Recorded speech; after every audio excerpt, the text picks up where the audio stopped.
Welcome to the TufFish Show. I am so excited to bring to you Jennifer Swanson. Jennifer, thank you so much for being on the show. Well, thanks for having me, Jem, and I'm excited to be here.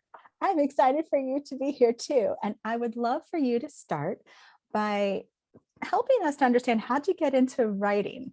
Because I know your background's more technical, so I'd love to know how you got into writing. Yes, so when I was a kid, I guess I can start there. I actually started writing stories when I was 5. I was that kid who every show and tell had a new story. Usually it was about my dog. We went on a walk, we saw a flower. Back then I did my little rudimentary stick figures. Thank goodness I don't have to do that anymore. I have amazing illustrators. And then when I was 7, I started a science club in my garage.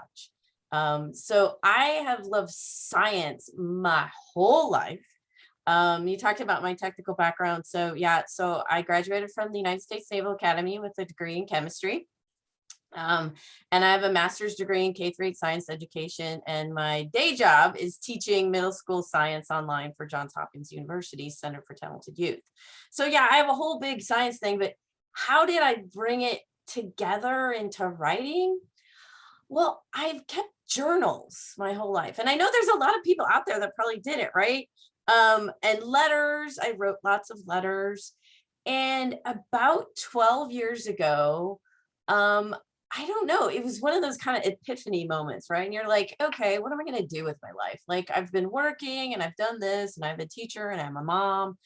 Oh, wait, that writing thing. Let's try that. And it was funny because I started and I was like, I'm going to write a fiction picture book because they're easy. Yeah, no, they're not. They're very hard. And one of my friends looked at me and says, you like science. Why don't you write science books? And it was like, literally the light bulb. And I went, oh, and that's kind of where I started. So I was able to take my love of writing and my love of science and put it together. And that's kind of where I am now. I love that. I love that you pull two things that might seem different, but they're really not. They're both expressions of creativity. They're just different ways of being creative. And so something that you also mentioned that I love is that you got a master's to teach, but to teach children. What was the driver there? I think that's so beautiful. Well, I've always loved teaching. I've always been like a great teacher. One of my actual amazing things that I can do is I can take really difficult, complex topics and turn it into something like a 9 or 10-year-old could understand. And so for me, I love teaching kids too, because especially science, because they get the wonder of it, right? They're like, wow, that's so cool. And as adults, unfortunately, sometimes we lose that. So for me, I like to show kids that science is really awesome. So that's kind of where I pulled it together, and it just seemed natural for me to be a science teacher then, right?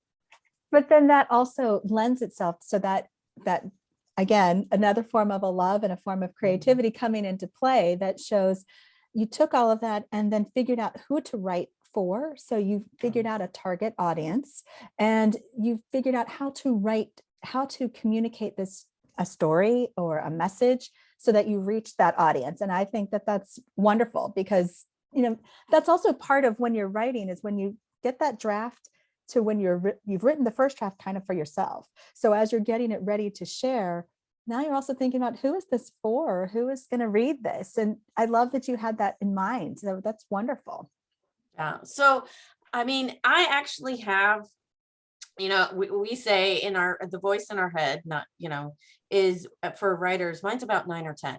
So I'm still that 4th grade kid who asks billions of questions and is curious about the world. So that's how I approach my books. I just think, what would I want to know if I were a 9-year-old about this type of science or engineering? And that's what I put in. And it really drives the structure and the format of the book and the way I present the material. Because I want to excite kids just like I'm excited, even though it's many, many years since I was 9. But that's awesome though. I mean, like you, I have that inner child that sits there and hangs out with me like, hey, this would be a lot of fun, or this, let's do about this. So, but I think that enthusiasm is contagious. because when you can feel it in the book, or when you can feel it in that exchange, like you're teaching, but you're also doing a form of a school visit in that way, you know, because Yes. you're showing up, you're being with the kids, you're talking about it. That enthusiasm is contagious, and it helps them to want to learn more, to want to read, to want to do that. And that happens when, if you're excited about whatever you're writing, then that's going to carry over, and your readers feel that. The readers feel that this was something you created out of love and out of passion. So I love that you do that so much. I really do. So so I know you've written like 45 books. I think that's phenomenal. I think that is absolutely phenomenal. How do you pick a particular topic and then like go about creating a book, for instance? We could talk about your latest one if you want, or however you would like. Um, yeah, that's the big question, isn't it? So if you look at the breadth of what I do, you'll see that I focus on science books, but more particularly on STEM or STEAM books, if you prefer, which is science, technology, engineering, and math. And I'm way more on the technical side.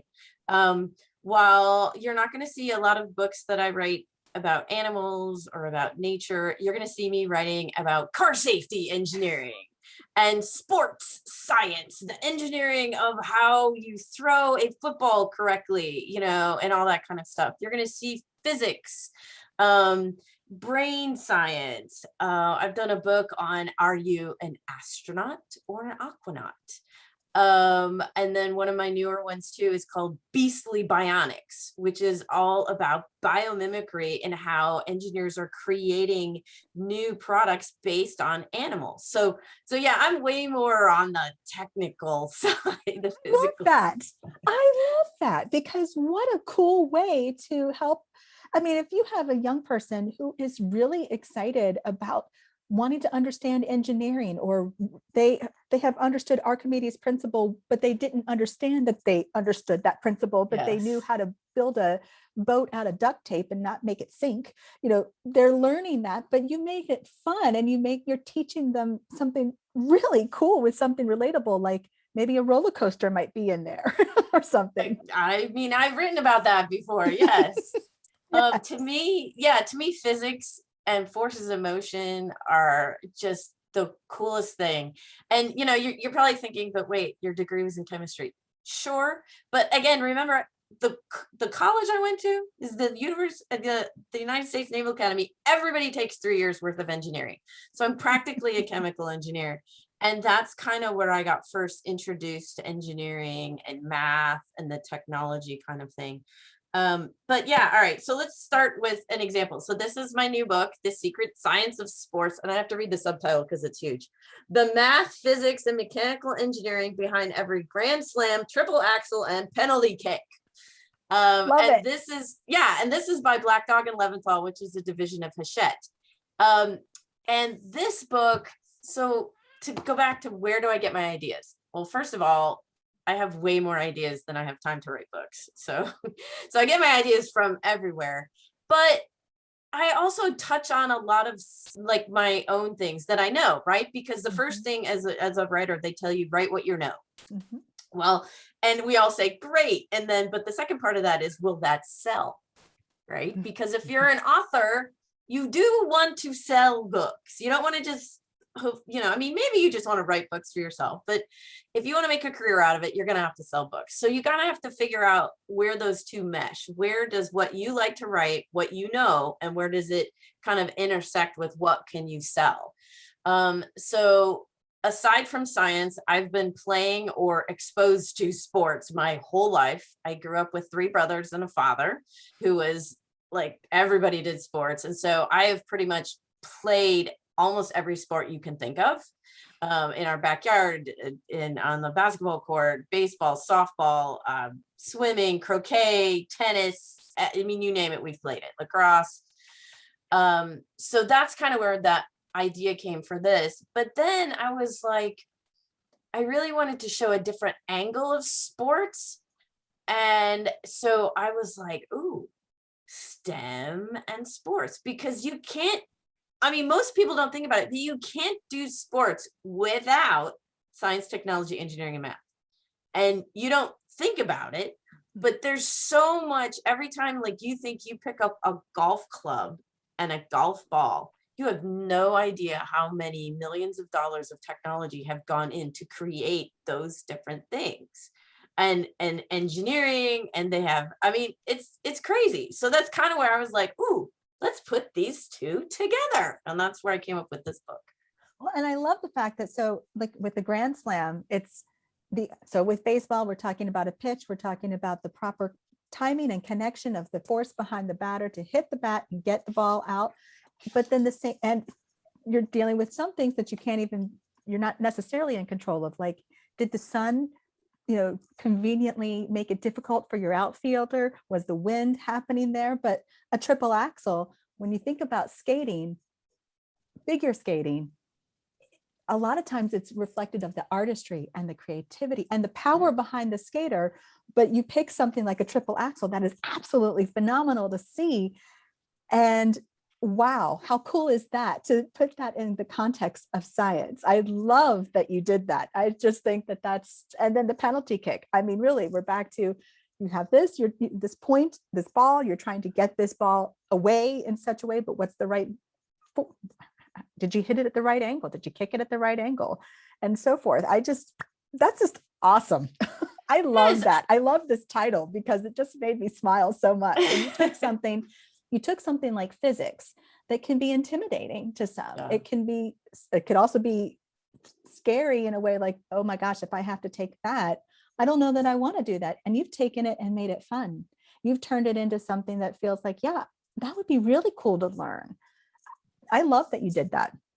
Well, thanks. I mean, and the thing is, so when I did this book, the editor that I was working with, they actually, it was one of those perfect timing things that rarely happens in publishing. I had created this proposal, and then my editor just kind of contacted me through my website and said, hey, I want to do a book about this, and I think you'd be the right person. I was like, oh, I have a proposal, you should say. So that doesn't always happen. But That's the great, cool thing though. is, again, if you've read any of my books most of them are not meant to be read sitting down. They're meant to be read in action, because science is best in action. So, and what we did with this book is there are so many activities. So yes, we'll show you, I don't know if you can see this. It's hard to see. There is a picture of a baseball player hitting a ball, and it's showing the shot and the apex of the shot and all this kind of stuff. So we have that, but then I want you to go outside and do it. And so I have a challenge, an activity in the book that says, get one of your friends, go outside and test this, test swinging differently, right? You swing under the ball, you swing over the ball, see where the ball goes. You have them throw overhand at you have them throw underhand. And all of these are things you're seeing and you're not even thinking, but it's all physics and math. Yes, that 4-letter word math that everyone's like, oh no, it's math. It's math, right? And you're learning all of this, but you're seeing it happen. And that's one of the things we wanted to do in this book. And just to tell you one more. So if you're going to watch the Olympics, or you're watching the Olympics now, and you watch Simone Biles, who is amazing, Isn't she? Gymnast. I mean, oh my gosh. But I found an image of how she does one of her flips. It is incredible. And we show the equation at the bottom. We actually didn't show the math numbers because it was like, wow. But we show how she does, like, a double flip here, a twist this way, a twist that way, and a flip. And it's all math. And at some point, someone had to figure out the physics and the math behind this twist and this jump that she's doing, these incredible flips and everything that she's doing, to see if it would work. I mean, so that's what this book does. And like I've said, I hope people take this out to the soccer fields. I hope that it gets dog-eared and there's there's mud on it, there's water because it's kept next to a swimming pool, whatever. I want you to use this book and get out and find science everywhere. So when you're thinking of a book, how did this book, and I know your others kind of probably follow a similar pattern, but how Mhm. does that start? Is it something that you like kind of dabble with ahead of time and then the book starts to take shape, or is it something that starts in your head and then kind of flows onto the page? I'd love to talk about the process for yourself.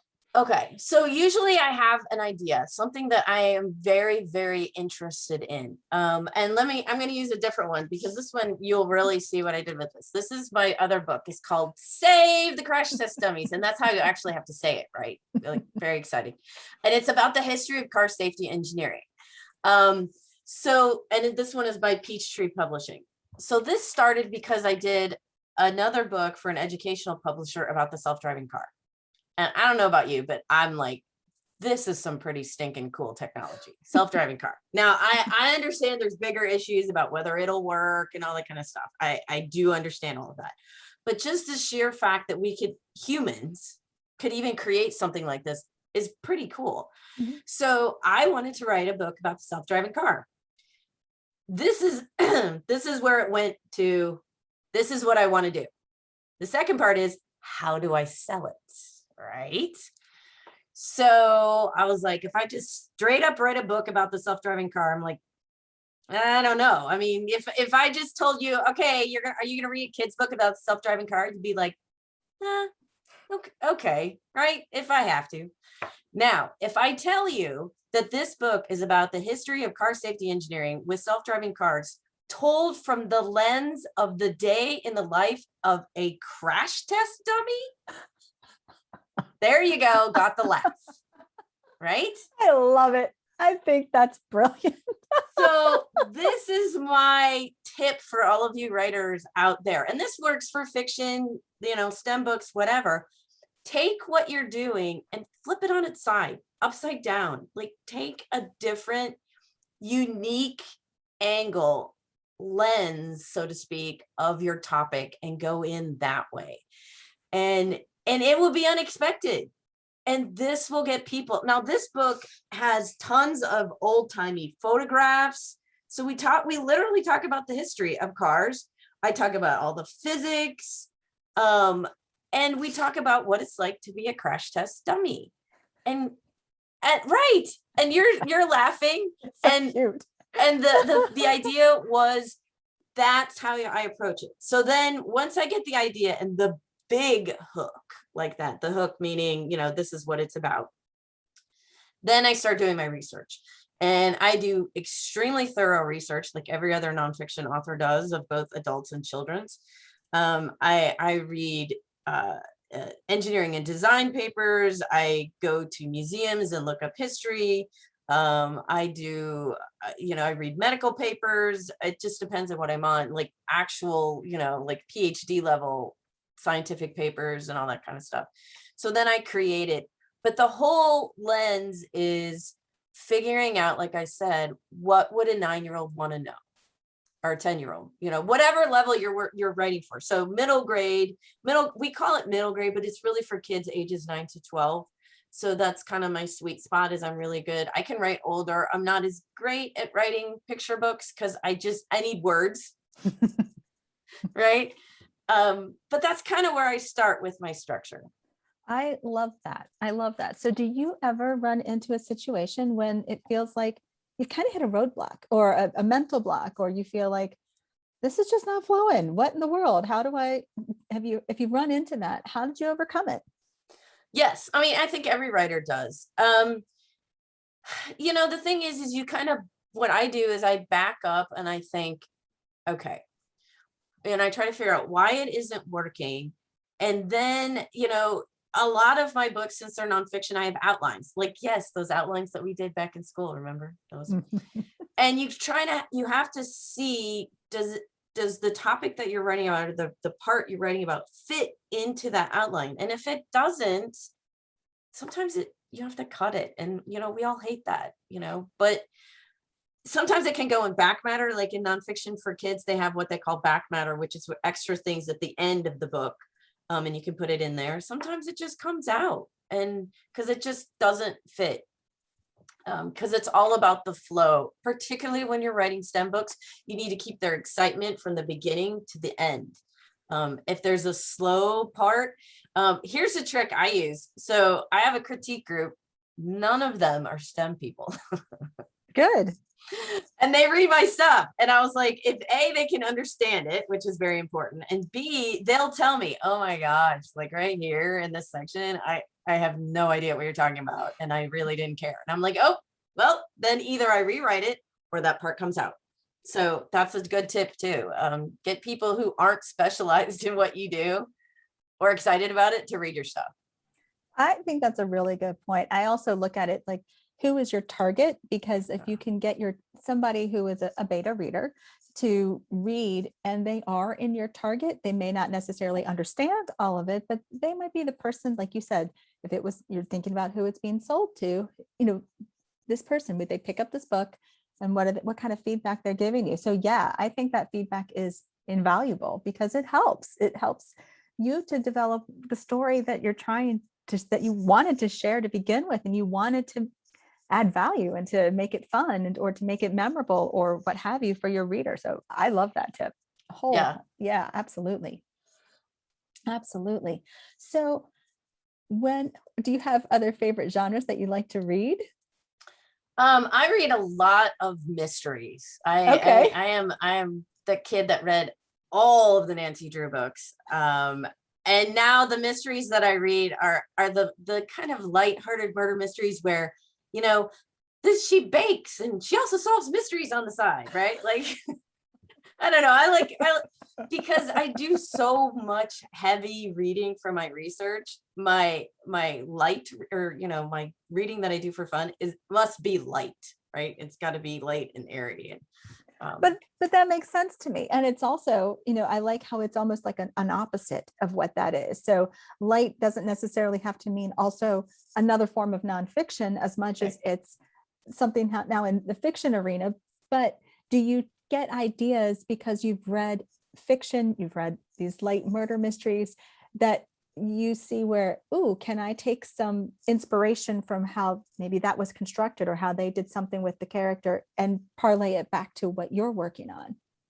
Yeah. And the thing about that is, if you think about science and mysteries, they kind of go hand in hand, right? So I'm using my brain side, analytical side, to create these books, but I'm also kind of retooling that or enhancing it by reading these little light murder mysteries to see if I can figure things out. So my brain is always thinking that.